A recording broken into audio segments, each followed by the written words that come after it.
वाद, विवाद और संवाद। दोस्तों, मानव समाज शब्दों से नहीं, विचारों से चलता है और विचारों की दुनिया में तीनों शब्द बेहद महत्वपूर्ण हैं। तो तलाशते हैं डिस्टिंक्ट ट्रुथ बिटवीन वाद, विवाद एंड संवाद, मतलब डॉक्ट्राइन, कंट्रोवर्सी एंड डायलॉग। देखने में तीनों शब्द एक जैसे लगते हैं, पर इनकी दिशा, मंशा और परिणाम तीनों अलग अलग हैं। वाद की बात करें तो इससे विचार का जन्म होता है। जब कोई व्यक्ति किसी सोच, किसी दर्शन या किसी सिद्धांत को दुनिया के सामने रखता है तो उसे वाद कहते हैं। जैसे मानववाद, समाजवाद, गांधीवाद। वाद वह बीज है जिसमें भविष्य की सोच छुपी होती है। फिर आता है विवाद। वाद जब दो लोगों की जिद और अहंकार में फंस जाए, जब उद्देश्य विचार करना ना होकर सिर्फ जीतना रह जाए, तब वाद बदलकर विवाद बन जाता है। विवाद आवाज बढ़ाता है पर समाधान घटाता है।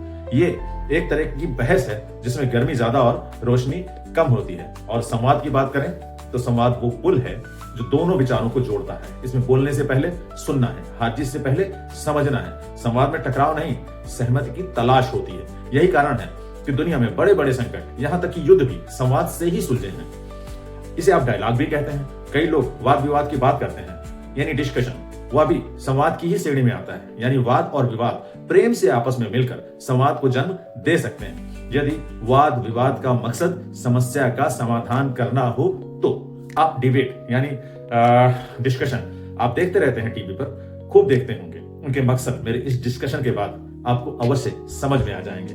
कम शब्दों में समझिए, वाद एक सोच है, विवाद एक टकराव है, संवाद समाधान। दोस्तों, जिस समाज में वाद जन्म लेते हैं, विवाद रुकते हैं और संवाद चलता है, वहीं प्रगति की असली रोशनी जलती है। क्योंकि बोलना शक्ति है पर सुनना बुद्धिमत्ता। अब इतना और सुन लीजिए, डिस्टिंक्ट ट्रुथ बाय हयात चैनल को सब्सक्राइब भी आपने ही करना है।